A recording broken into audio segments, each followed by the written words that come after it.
बिस्मिल्लाहिर्रहमानिर्रहीम। शुरू अल्लाह के नाम से जो बड़ा मेहरबान और नहायत रहम करने वाला है। आप देख रहे हैं यूट्यूब चैनल मियाँ एसोसिएट्स और मैं हूँ इंजीनियर मोहम्मद वसीम एजाज। आज का हमारा मौजू है छत की वाटर प्रूफिंग कैसे करें। अगर आप इस तरह से छत की वाटर प्रूफिंग कर लें तो इंशाअल्लाह ताला आपकी छतें कभी भी लीक नहीं करेंगी। लेंटर वाली छतों की वाटर प्रूफिंग और टियर गर्डर वाली छतों की वाटर प्रूफिंग, इन सब की छतों की वाटर प्रूफिंग के अलग अलग तरीके हैं।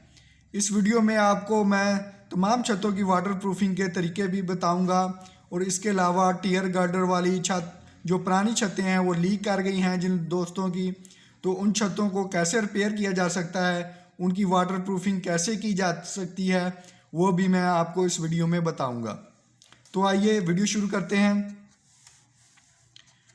सबसे पहले हम लेंटर वाली छत की अच्छी तरह सफाई करेंगे। सफाई करने के बाद उसके ऊपर हम लुक असफाल्ट डालेंगे।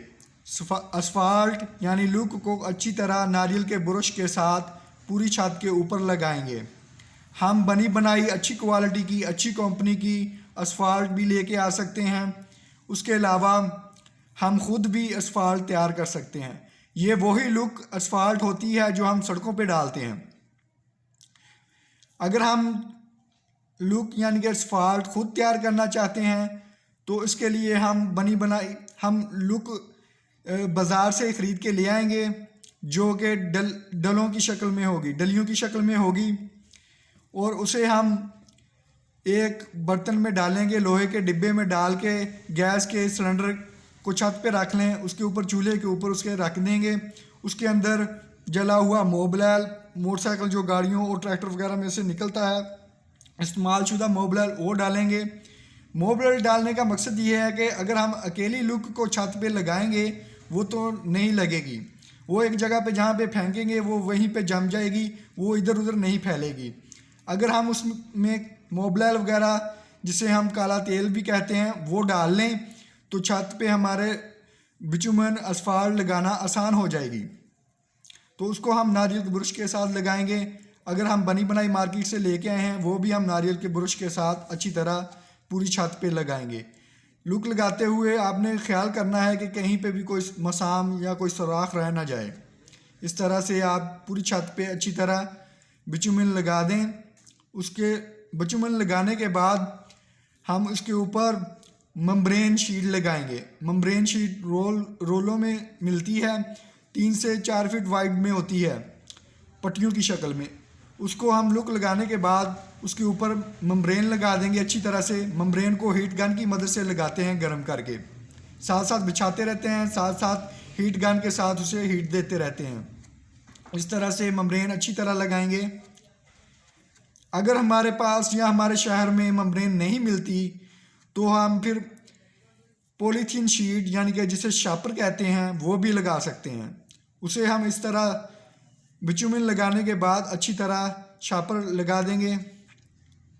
शापर लगाने के बाद हम मट्टी की ढलवान करने के लिए पर्दों के साइड पे लेवल के निशान लगाएंगे पाइप लेवल की मदद से, और फिर ईंटें रख के इस तरह उसकी ढलवान बनाएंगे। हम लेवल करते हुए इस चीज़ का ख्याल रखेंगे कि जिस साइड पे परनाले हमारे डाउन पाइप आ रहे हैं उस साइड पे हम कम मट्टी डालेंगे और जो दूसरी साइडें हैं उन पे हम ज़्यादा मट्टी डालेंगे। मिसाल के तौर पे परनालों की साइड पे हम 3 इंच मिट्टी डालेंगे और दूसरी साइडों पे हम 5 इंच मिट्टी डालेंगे। इस तरह मट्टी में हम 2 इंच की ढलवान बना देंगे ताकि बारिश का पानी टाइलों के ऊपर ठहर ना सके। इस तरह से निशान लगाने के बाद फिर हम मट्टी डालेंगे। मट्टी डालने के बाद मट्टी की ईंट के साथ कंपैक्शन करेंगे। कंपैक्शन करने के बाद फिर छत को हीट से बचाने के लिए, हीट प्रूफिंग बनाने के लिए उसके ऊपर थर्मोपोर की शीटें डालेंगे। थर्मोपोर की शीटें बाज़ार से मुख्तलिफ कलर्स में मिल जाती हैं। उसको इस तरह से ऊपर डाल देंगे।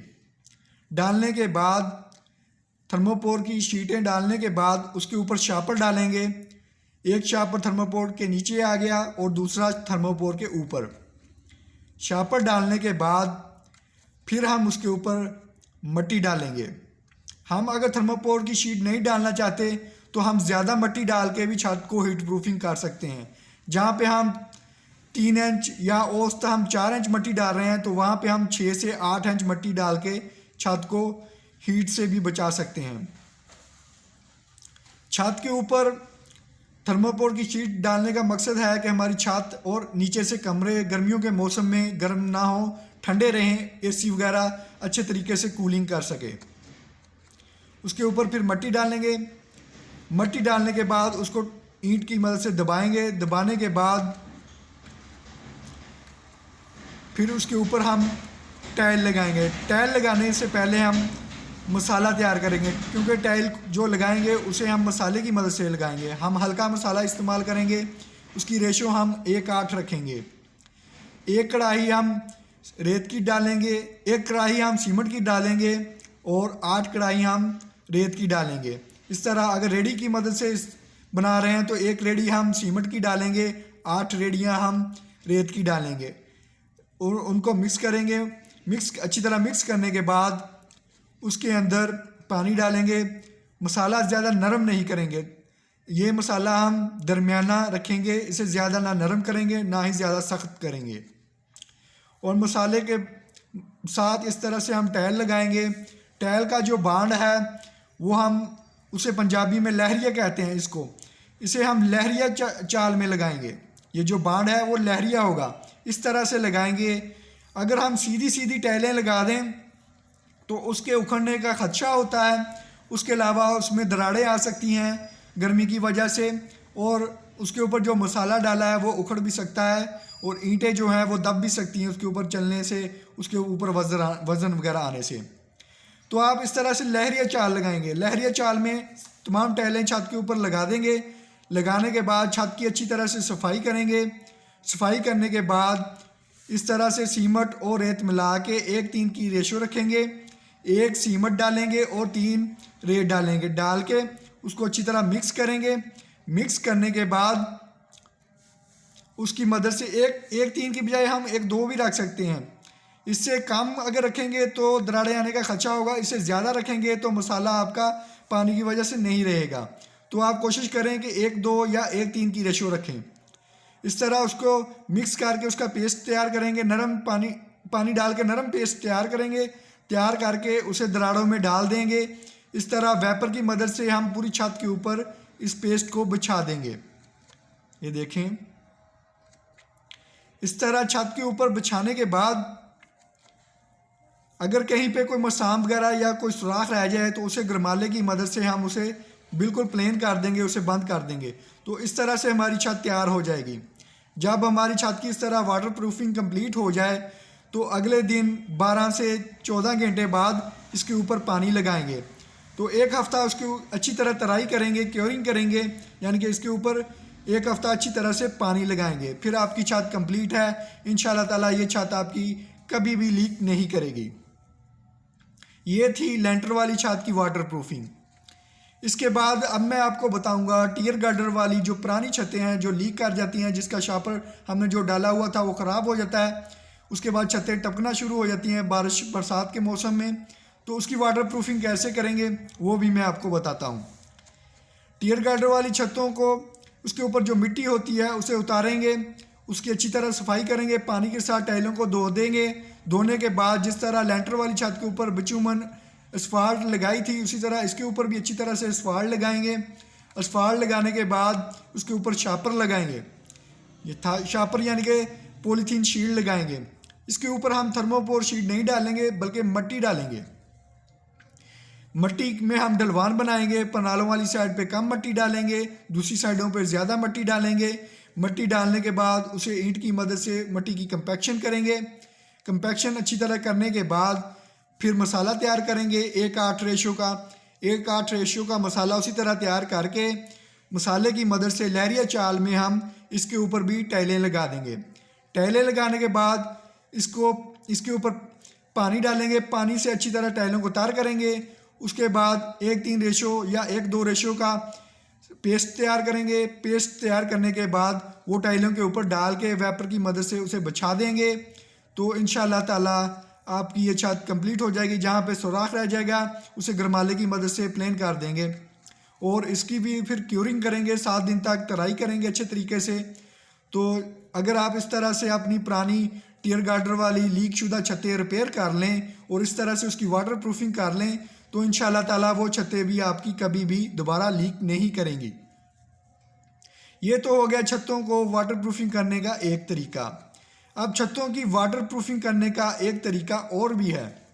वो क्या है, उसमें हम लेंटर के ऊपर अच्छी तरह से लुक गर्म करके लुक लगाएंगे। अगर तैयार शुदा है तो वैसे ही लगाएंगे, उसे गर्म नहीं करेंगे, उसे गर्म करने की ज़रूरत नहीं होती। तो उसे लगा के उसके ऊपर छापर नहीं डालना, फिर छापर नहीं डालना, छापर डालने के बजाय उसके ऊपर रोड़ी डालेंगे। रोड़ी में हम डलवान बनाएंगे। रोड़ी डालने से पहले हम ईंटों के ठैये लगाएंगे। पनालों वाली साइड पे 3 इंच रोड़ी डालेंगे, दूसरी साइडों पे हम 5 इंच रोड़ी डालेंगे। तो हम इस तरह रोड़ी में डलवान बना लेंगे। डलवान बनाने के बाद रोड़ी की अच्छी तरह तराई करेंगे। जिस तरह फिर हम फर्श कच्चे करते हैं पत्थर लगाने के लिए, इसी तरह सीमेंट रेत बजरी मिक्स करके 1 2 3 रेशो के साथ उसमें थोड़ा पानी ज़्यादा रखेंगे। तो उसको इस रोड़ी के ऊपर बिछा देंगे जिस तरह हम फर्शों के ऊपर बिछाते हैं। तो इस तरह रोड़ी के ऊपर कंक्रीट डालने के बाद छत हमारी इस तरह से तैयार हो जाएगी। तो इस तरह जिस तरह हमें फर्श तैयार किए थे, फर्श कच्चे किए थे, फर्शों की पीसीसी की थी, इसी तरह हम छत की भी पीसीसी कर लेंगे। इस तरह याद रखना है आपने कि मिक्सर मशीन के साथ मिक्स करके आपने पूरी छत की एक ही दिन में पीसीसी करनी है। आपने ऐसे नहीं करना कि थोड़ी छत की आज पीसीसी कर ली, थोड़ी को कल को करेंगे, थोड़ी परसों, नहीं, बल्कि आपने मिक्सर मशीन लगानी है, लेबर ज़्यादा लगानी है, लगा के आपने एक ही दिन में पूरी छत की पीसीसी कर देनी है। पीसीसी करने के बाद अगले दिन आपने याद से जिस तरह लेंटर के ऊपर क्यारियाँ रेत की बना के पानी छोड़ते हैं, इसी तरह आपने 4 दिन इसके ऊपर पानी खड़ा रखना है। पीसीसी करने के बाद पीसीसी के ऊपर आपने 4 दिन पानी खड़ा रखना है। अगर पानी खड़ा नहीं रखेंगे तो इसमें क्रैक आ जाएंगे, जिसे हम हेयर क्रैक्स भी बोलते हैं। उससे बड़े क्रैक्स भी आ सकते हैं जो लीक भी कर सकते हैं। तो इसलिए इसकी क्योरिंग बहुत ज़रूरी है। 4 दिन तक इसके ऊपर पानी आप लाजमी खड़ा रखें। उसके बाद क्या करेंगे, उसके बाद हम इसके ऊपर मार्बल लगा देंगे। हम छत के ऊपर टाइलें भी लगा सकते हैं जिस तरह आपको पहले बताया, अगर सस्ता काम करना चाहते हैं। अगर आप अच्छा वीआईपी किस्म का काम करना चाहते हैं, छत के ऊपर मार्बल लगाना चाहते हैं, तो जिस तरह मैंने आपको बताया उस तरह पीसीसी करने के बाद आप इस तरह से छत के ऊपर मार्बल लगा देंगे। मार्बल लगाने के बाद उसकी रगड़ाई करवा लेंगे। रगड़ाई करवाने के बाद आपकी छत की वाटर प्रूफिंग कंप्लीट हो चुकी है। अगर आप मार्बल नहीं लगाना चाहते, आपने सिंगल स्टोरी बनाया है, आप पीसीसी करके छोड़ देते हैं, आप 10 साल बाद या 15 साल बाद दोबारा ऊपर घर बनाना चाहते हैं, फर्स्ट फ्लोर बनाना चाहते हैं, तो उसमें कोई मसला नहीं है। जिस तरह मैंने आपको बताया आप उस तरह करेंगे तो उसमें क्रैक्स नहीं आएंगे। आप उसके 30 साल बाद भी ऊपर बना सकते हैं। आप मार्बल बेशक ऊपर ना लगाएं तो भी आपकी छत लीक नहीं करेगी। तो आप 30 साल बाद भी उसके ऊपर फर्स्ट फ्लोर या सेकंड फ्लोर बना सकते हैं। उसके बाद जब आपके कमरे बन जाएंगे तो फिर इस तरह से आप कुछ भी नहीं करना, आपकी पीसीसी पहले ही हो चुकी है, तो आप कमरों में पत्थर या टाइल वगैरह लगा सकते हैं। तो इंशाअल्लाह ताला उम्मीद करता हूँ कि आपको सब समझ आ गई होगी। अगर आप मुझसे नक्शा वगैरह बनवाना चाहते हैं या फिर आप चाहते हैं कि आपको इस तरह की मालूमाती वीडियो नेक्स्ट मिलती रहें, तो आप मेरे चैनल को सब्सक्राइब करें। और अगर आपको मेरी वीडियो पसंद आई है तो इसको लाइक ज़रूर करें। इसके अलावा अपने दोस्तों के साथ शेयर करें, अपने फेसबुक से भी इसको शेयर करें और मेरे चैनल को सब्सक्राइब भी करें। अगर आप मुझसे ड्राइंग वगैरह बनवाना चाहते हैं तो मेरे व्हाट्सअप नंबर पे, मेरे फ़ोन नंबर पे रब्ता कर सकते हैं, मेरे ऑफिस भी तशरीफ़ ला सकते हैं। इसके अलावा अगर आप मुझसे ऑनलाइन ड्राइंग बनवाना चाहते हैं तो मैं आपको व्हाट्सअप के ज़रिए ड्राइंग बना के भेज सकता हूँ, ईमेल के ज़रिए भेज सकता हूँ, उसके अलावा TCS OCS के ज़रिए भेज सकता हूँ। इसके अलावा आप पैसे जो हैं वो मुझे इजी पैसा, जैज़ कैश अकाउंट में भी भेज सकते हैं, मेरे बैंक के अकाउंट में भी भेज सकते हैं। आप अगर बैरून मुल्क में हैं तो वहाँ से आप मुझे वेस्टर्न यूनियन के ज़रिए भी पैसे भेज सकते हैं। तो आप इस तरह से मुझसे ऑनलाइन ड्राइंग बनवा सकते हैं। इंशाल्लाह ताला नेक्स्ट वीडियो में आपको मैं बताऊंगा।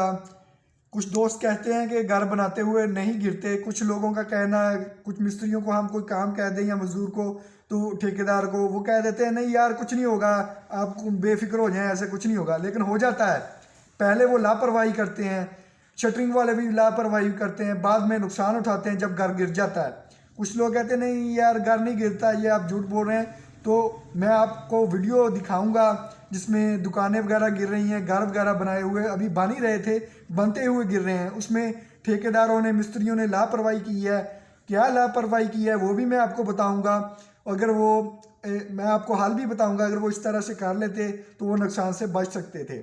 तो नेक्स्ट वीडियो आपके लिए बहुत इंपॉर्टेंट है इंशाल्लाह ताला, उसमें आपको मैं बताऊंगा कि अगर आप इस नुकसान से, बहुत सारे नुकसान से, बहुत सारे पैसे ज़ाया करने से बचना चाहते हैं तो आप इस तरह से घर बनाएं और लापरवाही घर बनाते हुए बिल्कुल भी ना करें, ठीक है। तो जिस तरह से वो घर गिर रहे हैं वो मैं आपको वीडियो में उसकी रीज़न भी बताऊंगा, उसका हल भी बताऊंगा। वो वीडियो दिखाने का मकसद मेरा ये नहीं है किसी को जलील करना या किसी को बदनाम करना, उसका सिर्फ ये मकसद है लोगों को नुकसान से बचाना, माली नुकसान से बचाना, जानी नुकसान से बचाना, ताकि जो दोस्त भाई मेरे वो वीडियो देखें वो इस तरह के हर किस्म से के नुकसान से बच सकें। Okay, thank you so much for watching my videos. अल्लाह हाफिज़।